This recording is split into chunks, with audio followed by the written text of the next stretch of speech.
ಇದು ವಕ್ಫ್ ತಿದ್ದುಪಡಿ ಆದರೆ ಒಂದೇ ಒಂದು ಉದಾಹರಣೆ ಸಾಕು. ಇಳಕಲ್ ನಗರದ ಹಜರತ್ ಸೈಯದ್ ಶಾ ಮುಖ್ಯ ದರ್ಗಾ ಹೊಸಾತಲ್ಲ ಮೊನ್ನೆ ಹಂಗಾಗುತ್ತೆ, ಮತ್ತೇನಿಲ್ಲ. ದರ್ಗಾ ಹೆಂಗಾದ್ರೆ 30 ಲಕ್ಷ ರೂಪಾಯಿ ಹಾಳಾಗಿರ್ಬೋದು, ದರ್ಗಾ ದೊಡ್ಡ 30 ಲಕ್ಷ ರೂಪಾಯಿ ಹಾಳಾಗಿರ್ಬೋದು. ಯಾರು ಕೇಳಿದ್ರು ಯಾರು ಕೊಟ್ಟರು? ಸೇಮ್ ವಕ್ಫ್ ಆಕ್ಟ್ ಬಂದರೆ ಈ ಜಿಲ್ಲೆಯ जिलाधिकारी एडमिनिस्ट्रेटर आगे पूछताने। इलकल के तमाम हमारे मुस्लिम भाइयों को अस्सलाम वालेकुम रहमतुल्लाहि व बरकातुहू। आज कंटी सर्कल में जो एहतजाज के बाद एक हादसा हुआ है उसके लिए क्या है मैं बात करने के लिए आया हूँ।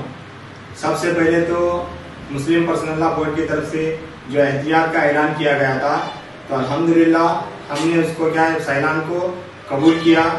उसके बाद अंजुमन की तरफ से जो ऐलान आया था उसको भी क्या है हमने कबूल करके हमारी पूरी टीम के साथ इस एहतजाज में शामिल हुए थे। एहतजाज में जब बयानात हो रहे थे तो उस बयानात में उस्मान गनी हुमनाबाद की तरफ से एक बात आई कि अगर वक़्फ़ बिल पास हो गया तो हमारे लिए एक मिसाल है। वो कैसा होता बोले तो इलकल की जो दरगाह का हाल हुआ है इस बार उर्स का, उस तरह का होता।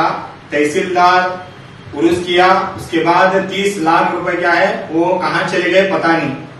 तो ये जो सवाल कर रहे हैं उस्मान गनी हुमनाबाद, उनसे मैं पूछना चाहता हूँ कि ये सवाल करने का आपको क्या हक है?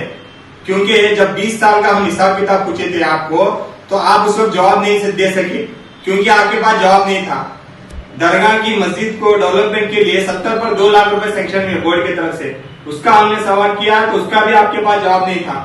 हजरत मुर्तजा शाह कादरी के नाम से 15 लाख रुपए क्या है फिक्स डिपॉजिट रखा गया था, उसको भी क्या है आपने अपने कर्जे में क्या है मिलाकर क्या है अपनी बीवी और आपके कर्जे से उसको क्या है उन पैसों को आप खत्म कर दिए। तो इतने सारे भ्रष्टाचार आप करने के बाद में दरगाह के बारे में तहसीलदार को सवाल करने का हक ही पैदा नहीं होता। उसके बाद 20 साल का तो आप हिसाब किताब देना ही है, हम आपको ऐसे ही छोड़ने वाले नहीं है। आज कंटी सर्कल में मेरा सवाल हुआ है, कल क्या है 2 दिन के बाद ईद होने वाली है, ईदगाह में भी इंशाअल्लाह हमारा सवाल रहेगा आपसे कि आप दरगाह का 20 साल का हिसाब देना है, करोड़ों रुपए का हिसाब है और अंजुमन का भी हिसाब है। अंजुमन में जो टीचर्स को अपॉइंट किए हैं उनके पास लाखों रुपए आप लिए हैं, उसका हिसाब किताब कहाँ है?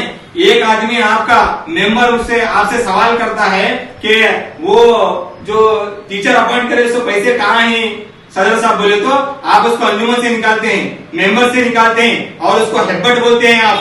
तो ये जो आपकी राजकारणी आज तक चलती आई है, आपकी सियासत मुसलमानों को धोखे में रखकर, मुसलमानों को अंधेरे में रखकर आप जो सियासत किए हैं वो आप इसके बाद चलने वाले नहीं है।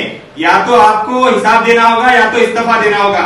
आप डिसाइड करके आइए ईदगाह को आते वक्त कि आपको हिसाब देना है, हिसाब लाना है। नहीं आपके पास हिसाब किताब नहीं है तो इस्तीफा का लेटर लाकर इस्तीफा देकर आपको खामोशी के साथ इज्जत के साथ